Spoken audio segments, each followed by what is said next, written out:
A lesson from the trail in this LinkedIn Live recording podcast, wherever you're finding consuming it. And so let me just kind of set the stage for you. And the theme here is consistency.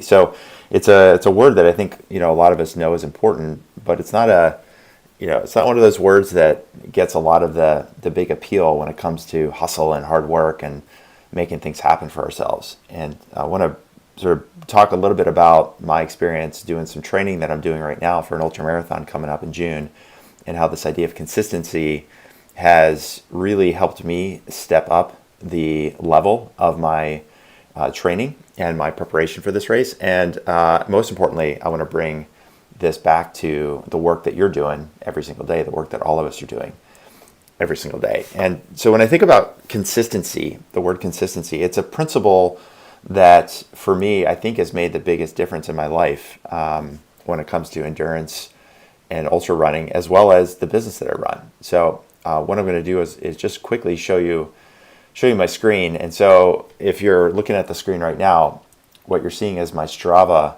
So Strava is a place where I log my workouts, and I work with a running coach named Jeff Browning. Jeff is a 4-time top 10 Western States finisher. He holds course records in a number of 100-mile races, 50-mile races. He's just an all-around badass.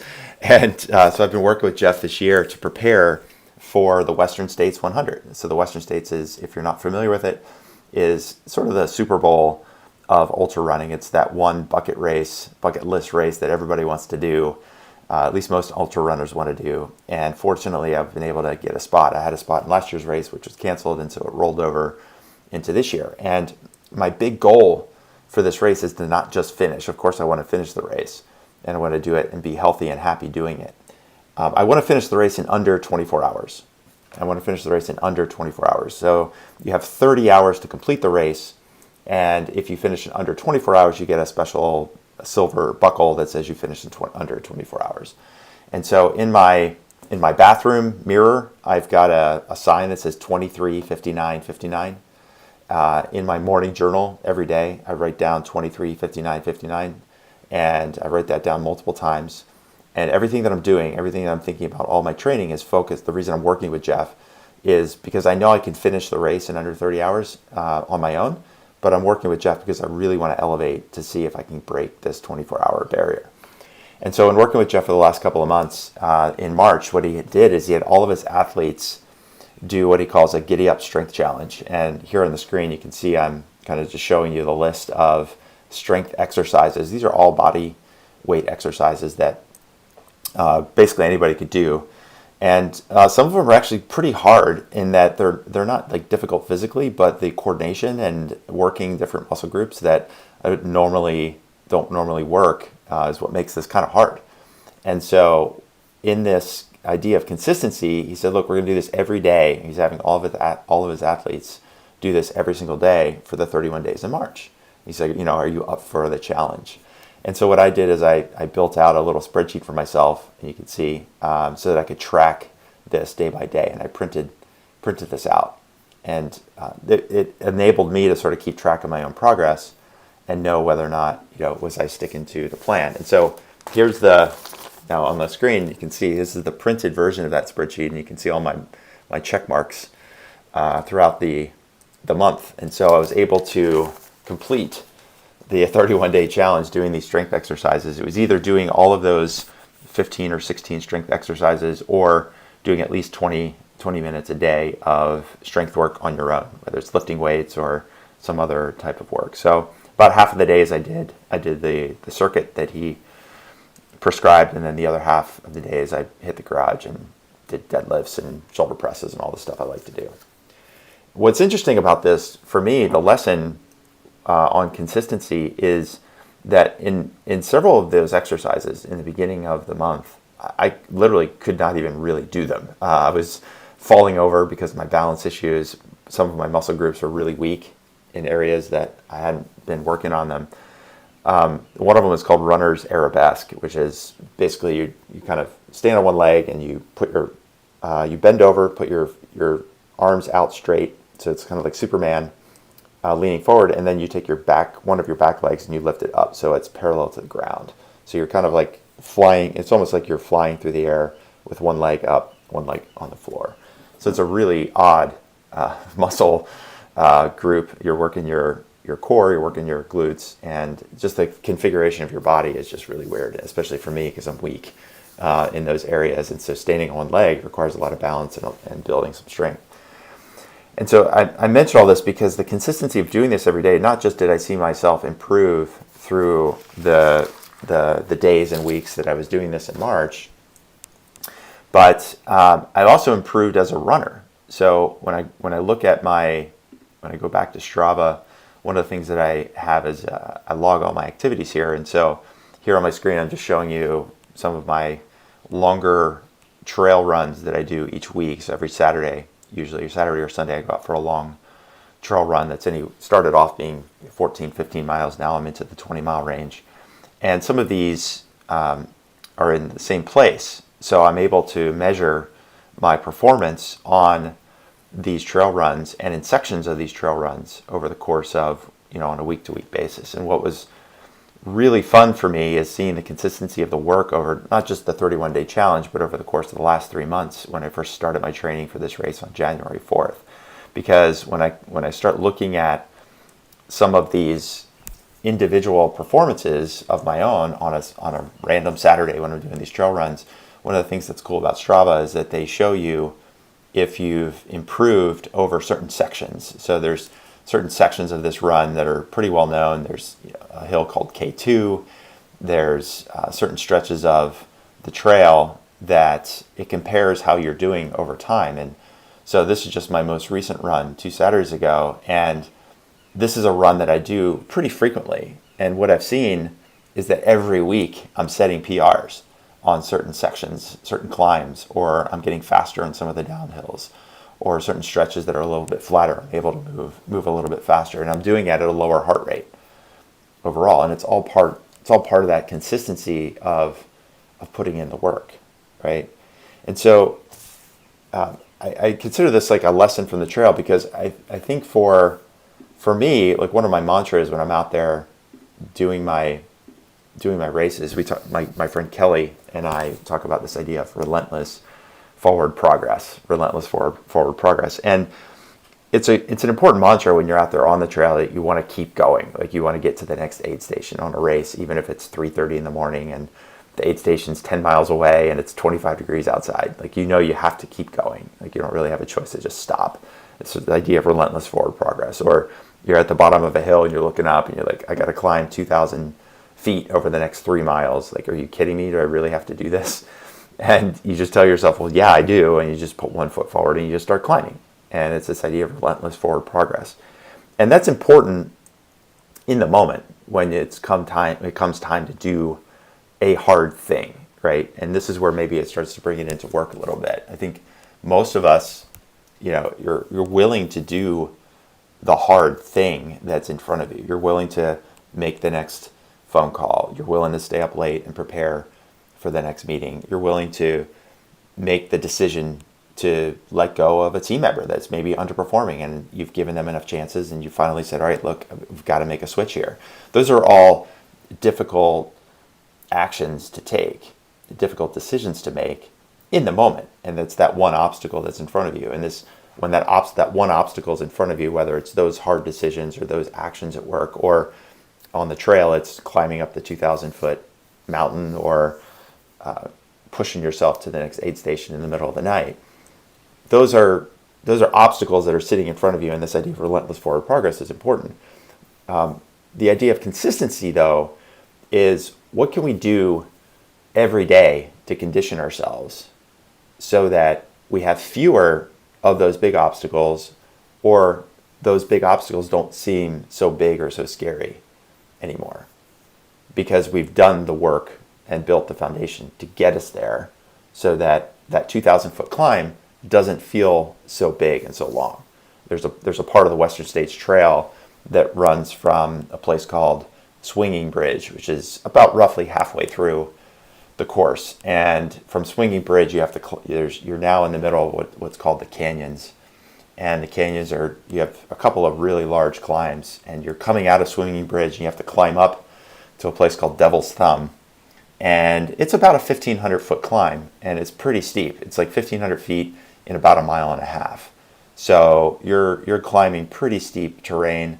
The trail is a little bit sandy. It's pretty rocky, and it's exposed, and it's just hot, right? And it sucks, right? And then you get to the top of that climb, and then there's a long descent, and you end up in another place called El Dorado, which is a creek. So you go up to the top of this mountain, you hit Devil's Thumb, and then you end up down at the bottom at a place called El Dorado. And then from El Dorado, you have to climb up to a place called Michigan Bluff, which is another 2,000 feet. So you've climbed up 1,500 feet, then you have a downhill. You have to climb up another 2,000 feet to Michigan Bluff. And again, it's a long 3-mile climb. It's a little less than 3 miles, and it sucks, especially the first mile out of El Dorado. Climbing up, that first mile is really steep. It starts to level out a little bit. It's a little bit less steep as you go. But the idea is the consistency of doing the work makes those climbs a lot less intimidating. And so, again, bringing it back to the trail running, the strength work that I just mentioned, as well as the consistency of working on the hills every single weekend and twice a week, every Wednesday, every Saturday, doing a trail run. And my coach has me doing this certain climbing regimen, which is when you're on a hill, he calls them 11-7s. So even if you're going uphill, you're still run, and you run for 11 breaths. So you take, you're not going all out. Think about your body in gears. Maybe you're like in second gear, like a truck going up a steep hill. You're not walking the hill. You're running it, but you're running it slowly. But running it slowly is faster than walking it. And you do the uphill for 11 breaths, so maybe it's, 40, 50 strides. And then for 7 breaths, you walk and catch your breath a little bit. And then you do 11 breaths of running and 7 breaths of walking. And this 11-7 is this idea of like getting into a rhythm where you can start to run some of the uphills. And doing that in training conditions your body to know that, okay, yeah, even though this is an incline, it doesn't mean I have to walk. Maybe I can run at least a little of it. And as I've been deploying that into my training over the last 2 months, it's also helped me to become a better climber. So now, not only am I a stronger runner because I've been doing the strength training, now I'm more confident to know that some of these hills, like the climb out of El Dorado up to Michigan Bluff, that's 2,000 feet, when I did that climb in training a few weeks ago, again, I set a PR. Like of all of the years I've been out there doing that climb, for all of the races that I've trained on that hill over the years. That's the other day was the fastest that I've ever done it, because I've put in the consistent work every Saturday, every Wednesday, learning how to do the 7-Elevens, reading the terrain, and pushing myself to be a better runner. And so I found that this consistency over time, now if I go back to Strava again, and one of the things I've been doing is, the other thing I like about Strava is that it also gives you a view of your training over a long period of time. And so one of the things I was looking at just this morning was my monthly activity totals. So if we go back a year to April of 2020, which is right after lockdown, and nobody knew what was going to happen. And so I still had to figure out, I wanted to do some running. I wanted to stay in shape. And I was doing garage exercises as much as I could in between homeschooling and everything else that was happening. And by May, I decided I was going to do a 47K or 46K run on my 46th birthday. So I was putting in some miles to train. And even with the May miles on my birthday, there's a little bit of a bump. And then things dropped off a little bit in June and July. But then in August, I started to train for an FKT attempt. Some of you might remember I attempted to do a 200-mile route on my own back in October. And again, I was ramping up miles, slowly and surely every week, getting trained, getting ready, and even through wildfires and that we were experiencing and the second round of lockdown and all that stuff. But then after that race, or after that attempt, I slacked off in November, December, really just let my body recover. And now January, February, March, again, I've been ramping up. And when I look year over year and I look at the trend month over month, I can see that my mileage now in January, February, March actually is equal to or exceeds any of the months that I'd done last year. And that to me, again, is a testament to consistency, because over that course of that year, going all the way back to lockdown, when I made the decision a year ago that no matter what, I wasn't going to drink any alcohol during lockdown until I was comfortable feeling like, okay, we're kind of out of this first round of pandemic, and none of us knew what that was going to, how long that was going to be. For me, I ended up not drinking any alcohol from March all the way through till July of last year. So that was a decision I made, and that's a decision of consistency, right? It's one decision to save 1,000, as Greg McKeown likes to talk about in his book Essentialism. And it was that consistency of saying, like, I'm going to avoid alcohol. It was a consistency of saying, another decision I made after lockdown was, I am going to exercise every day no matter what. And some of those exercises, some of those days in the garage were 8-10 minute workouts, short CrossFit workouts with kettlebell swings and push-ups. But it was exercise each and every day, no matter what. I made that decision, and I stuck to that. And when I look at where I am now with my training, looking ahead to where I really want to be by the end of June, where I want to be by the end of June is to have a place where, those mileage months that I'm showing on my screen are getting bigger and bigger. I'm feeling stronger and stronger. I'm able to do it without injury, so that I put myself in a position to possibly break the 24-hour number that I want to hit, the 23, 59, 59. And so it's not just the training that I'm doing starting on January 4th that's enabling me to get to this place where I feel like I've got a chance to break 24 hours. It's the consistency of the training over time. It's the consistency of decisions I made a year ago to not drink alcohol, to not backslide, to make sure I was exercising every day. Even if I wasn't training for, a real race, I could still stay fit. I could still stay healthy. I could still stay mentally strong and consistent on that. And because I was able to build that base and keep that base through lockdown, that's what enabled me to even try to do the 200-mile AFKT last October. And that consistency as a base and foundation is what's enabled me to start in January and go even higher with the training and be able to push myself. I wouldn't be able to do some of the training regimen that Jeff Browning has me doing right now if I hadn't done the foundation work last year. Some of these strength exercises are only possible because I set the foundation. The distances that I'm running every week, now running at least 50 miles a week consistently and able to recover quickly, is all possible because I've built the foundation of strength and endurance, and didn't lose too much last year, even though there weren't any official races on the calendar. So consistency is not fun sometimes. It's not fun when, during lockdown last year, I remember one Friday night, I told myself I was going to skip. I was going to skip the workout. I can't remember exactly when it was. I think it was maybe like late April. And, it'd been, 6 weeks or so of lockdown. I'd, done the exercise every day. And I was just really tired on a Friday night. I'd done my work at my business all day, done the normal dinner time, family time, and I had to do more work that night. So now it's 10:30, and I'm finally just exhausted. And I was just like, I'm going to bed. And I went to bed, and I was laying there in bed and thinking to myself, I didn't do my exercise today. And I knew I didn't do my exercise. It wasn't like I forgot. I chose not to. And at that moment, I decided, no, I have to stay consistent. I have to stick to this. This is too important to give up. And so I got up out of bed and put on my workout clothes and went to the garage and did a 10 or 12 minute workout. It wasn't a big workout, but it was something to stay consistent. And I think those decisions of accountability to ourselves and those choices that we make around consistency are what really enable us to break through, to even give ourselves a chance to reach new potential, to reach new outcomes, to reach new heights. And that's what I'm trying to do with this 24-hour goal that I've set for myself. So what does this all mean, like in terms of the work stuff? So I think there's some places of consistency that are easy to as a business owner, right, we know the work that needs to be done on a macro level.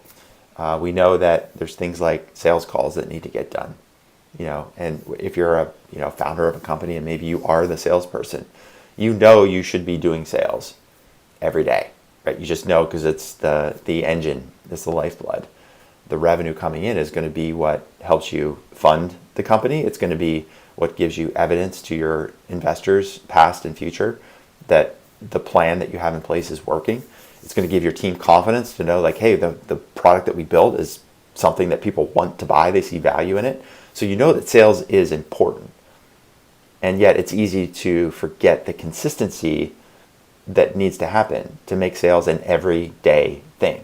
It's, did you do your 20 touches that day, right? Sitting down and saying, okay, can I do 20 outreaches today? Can I do 10 LinkedIn connection requests? Can I email 10 people that are on my lead list?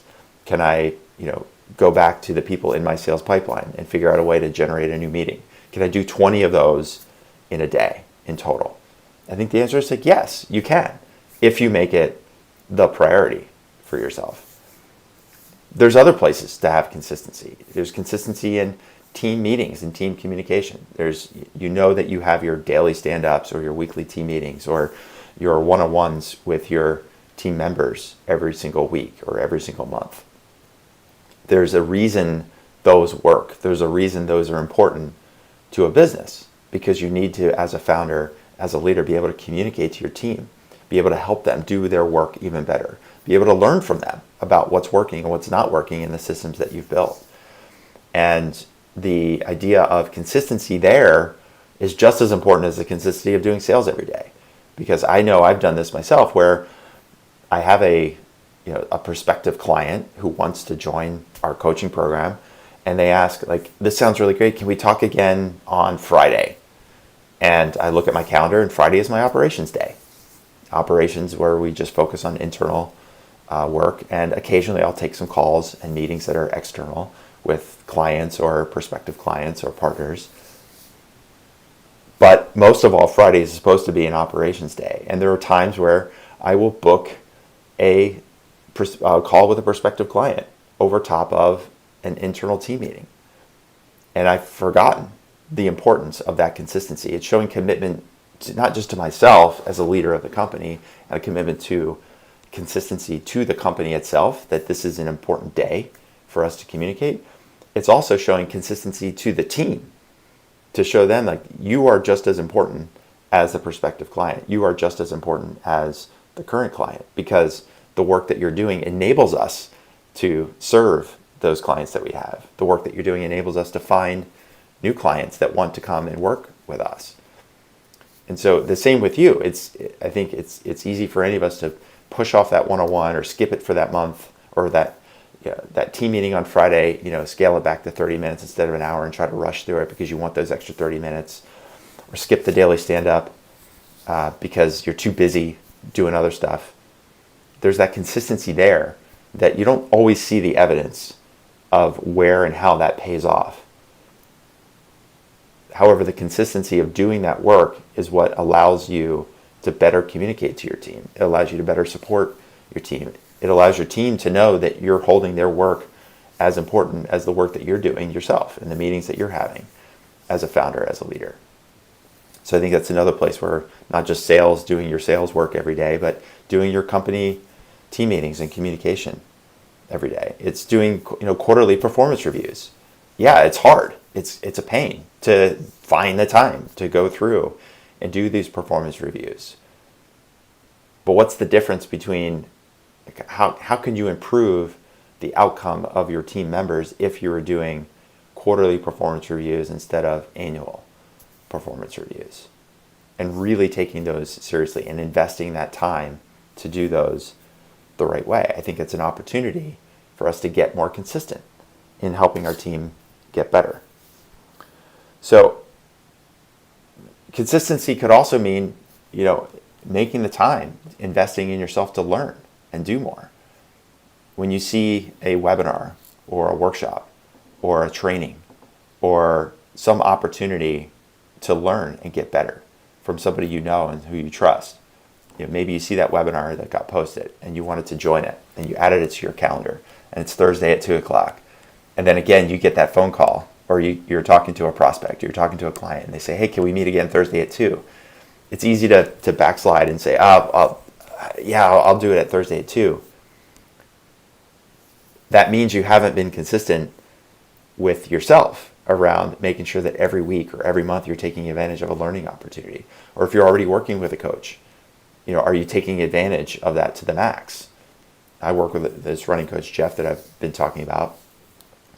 And one of the things we do is, every third Thursday, we just spend 30 minutes on the phone and we just go through what the training regimen is going to be like, how you doing, how you feeling. And it's easy for me to just say, well, we're just going to talk every Thursday. And he doesn't ask for me to do this. But one of the things I do is I put together a summary email. And I do that ahead of those Thursday meetings so that he knows everything that's going on before we get into that call. And it takes me like an hour or an hour and a half to go through. How's my training? How's my nutrition? How's my mobility? How's my sleep? How am I balancing work and family with my training? That diagnostic that I'm doing on my own is hard to do. And I do it also on the off weeks that we're not meeting. And again, it's consistency of that diagnostic and that check-in so that I'm not just depending on, okay, we're going to meet every third Thursday and Jeff's going to tell me everything. It's my responsibility to take advantage of the training that he's offering. It's my responsibility to take advantage of his expertise. And if I'm just relying on him to show up to these meetings and tell me what to do, instead of taking the accountability, taking the ownership and saying, no, it's my job to get the most out of this. So again, there's consistency in that weekly flow of communication. And whether it's, that flow of a coach maybe you're already working with, or an advisor or a mentor that you're communicating with and making sure that you're making the most out of those, or it's sticking to consistent learning with a webinar a week or a workshop a week or a training a week that you can go to. And when you do those things consistently, it may not be that you're not going to learn one cool new hack or trick in that next webinar, but the consistency of the learning, the consistency, just like reading books every week or listening to podcasts every week, it's the additive effort over time is where it's going to get you to the place that you want to go. Even more, it's going to be the example to your team to say, hey, every Thursday I'm joining a webinar, or every Friday I have a call with the coach that I'm working with. And I expect you to do the same. And when they backslide and they say, well, I couldn't come to the webinar this week, I couldn't do the learning opportunity because I had this other thing, now you have an opportunity to hold them accountable because you've been consistent and you've been accountable to yourself. So I think that's a good place to stop for now. I've been thinking a lot about this consistency over the last year because it's hit me in different ways. It was a year ago making the decision to work out every day and not drink alcohol. I think that consistency really, helped me mentally pull through what were, hard times. And relatively speaking, they weren't as hard as they were for most people out there. It's still a challenge, right? With my son at home, no school to go to, my wife and I balancing our schedules, trying to keep healthy. It was difficult. That consistency of exercise and no alcohol, I think really bridged me through those first months of lockdown. The consistency of training, giving myself something to work towards that FKT attempt in October. Continuing to train even though there was no race on the calendar. That consistency built the foundation, which enabled me on January 4th to start training for this 24-hour threshold. And I'm firmly convinced that if this race would have been last year, even without lockdown, even if I would have made this goal for myself of sub 24 hours, I don't think I would have had a chance of breaking it. And I still don't know if I'm going to break 24 hours this year. The race is at the end of June. I've still got 2.5 more months of training to go. What I do know is that the last year, being consistent with the training, being consistent with the strength, being consistent with everything I'm doing, I feel that much more confident through data, through seeing these PRs that I'm setting for myself each week out there on the trail, seeing that I'm able to do these strength exercises that I couldn't do 6 weeks ago, feeling more confident, feeling stronger, having my recovery times be that much faster. All of that has been additive over the last 12 months. And in a lot of ways, I'm thankful that we didn't have this race last year, because this is a once-in-a-lifetime opportunity. This literally could be the only time ever in my life I'll have a chance to do this Western States 100 race, because it's so hard to get into. And so if I have this opportunity, I want to make the most of it. And this past 12 months has given me the opportunity to continue to build a foundation of endurance and fitness and knowledge. So now I feel like I've got a much better chance. Even if I don't get there, I've got a much better chance this year than I would have had last year, because I've had more time and more opportunity to put in the effort on a consistent way. So I wanted to share this because it's made a big impact for me, and I'm still, I'm still in this journey, working towards this 24-hour goal, and I'm still on this journey just like you every single day with building my business and helping it grow. And that consistency of effort across the board, personal training plus, consistency of effort with the company, and persevering through hard times and staying committed to, the sales work that needs to happen, the marketing work that needs to happen, the delivery work that needs to happen, the team, the internal work that needs to happen. That consistency of effort, you don't always see the benefits that day or that week or that month. But when you look back over the past, 3 months, 12 months, like I've been able to see with my endurance training and with my own business, I feel like that consistency has been the single biggest factor for me that's enabled me to grow on the training level, on the business level, and also on the personal level. So my challenge to you would be to look for places where you have inconsistency. Like, you might be willing to push through and work on that big project or focus on that big obstacle when it's there. I think that the longer view is to say, well, what can I do every day consistently so that those big obstacles don't feel so big, or that I can move them out of the path altogether so they never show up in the first place. What work could I be doing? What effort could I be putting in? What's the right work for me and my team to build those consistent frameworks, implement on those frameworks, so that when the next challenge comes around on this journey, on this path, on this trail for me, that it's not as big, not as gnarly, and I've got a way to push through it. So, all right, that's it for now. Thanks for listening to or watching this LinkedIn Live if you're watching, and listening on the podcast if you're listening afterwards. I definitely would like to help you with any consistency that you feel like you want to have. It's one of the things we do best as coaches here with my company at Sales Qualia, and individually, if there's something I can help you personally with, I'd like to be able to help you out with that. So if you want some more help with this, then the easiest thing to do would just send me an email, scott@salesqualia.com, sales, Qualia, Qualia.com, and just type the word consistency into the subject line. And that just lets me know you want to have a chat, or you want to talk about how maybe I can help you become more consistent with the work that you're doing, and help you identify what is your 31-day. I'm holding my sheet in my hand now. What is your 31-day strength challenge that helps you get into a rhythm, that helps you improve, that helps you become more consistent, to build that foundation so that 3 months from now, 6 months from now, 12 months from now, 3 years from now, you're able to hit the outcomes that you want to hit. So shoot me an email with the word consistent or consistency. Or if you're watching this on LinkedIn, just drop a comment down below, type the word consistency, and I'll show you how we might be able to help you out. All right, that's it for now. This is Scott Sambucci signing off, and my last message to you is go farther, do more, be happy, surprise yourself, go farther. See ya.